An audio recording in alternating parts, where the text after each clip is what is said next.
நேற்று பூஜைக்காக ரெடி பண்ண வடை வந்து ஒரு 5-6 வந்து பேலன்ஸ் இருந்துச்சு. அதை நான் ஃப்ரிட்ஜில் எடுத்து வச்சுருந்தேன். எனக்கு தூக்கி போடவும் மனசு இல்லை. அதை வந்து அப்படியே சாப்பிட்றதுக்கு எனக்கு பிடிக்கல. திரும்பி ஆயிலில் போட்டு எடுத்து சாப்பிடவும் பிடிக்கல. வேறு என்ன பண்ணலாம் அப்படின்னு யோசிக்கும் போது எனக்கு ஒரு ஐடியா தோணுச்சு. அதுக்காக வந்து ஒரு கடாயை வச்சுட்டு ஆயில் விட்டு ஆயில் நல்லா சூடாகி வந்தது. ஜீரகம் போட்டு பொரிஞ்சதுக்கப்புறம் வெங்காயம், பச்சை மிளகாய், கருவேப்பிலை சேர்த்து நல்லா வதக்கிக்கோங்க. இதில் வந்து கொஞ்சமாக டொமேட்டோ சாஸும் ரெட் சில்லி சாஸும் சேர்த்துக்கோங்க. சேர்த்துட்டு நம்ம வடையை வந்து குட்டி குட்டியாக பிச்சு போட்டு இதில் வந்து நல்லா மிக்ஸ் பண்ணி விடுங்க. சூப்பராக வந்து நல்லா மிக்ஸ் ஆகி வந்ததுக்கப்புறம் பிச்சு போட்ட வடை நம்மளுக்கு ரெடி ஆகிடும். இது அந்த பவுலை வந்து நான் கொடுத்துட்டு டீயை ரெடி பண்ணி எடுத்துகிட்டு வரதுக்குள்ளே பவுல் ஃபுல்லாக காலி ஆகிடுச்சு.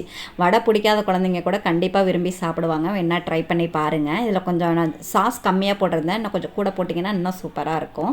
நைட்டு டின்னருக்காக வந்து பூண்டு சட்னி தான் ரெடி பண்ணியிருந்தேன். இதை நல்லா நல்லெண்ணெயில் தாளிச்சிட்டு இதுக்கு வந்து சூப்பராக மெத்துன்னு நல்லா கல் தோசை போட்டு சாப்பிட்டீங்க அப்படின்னா சும்மா அப்படி தான் இருக்கும்.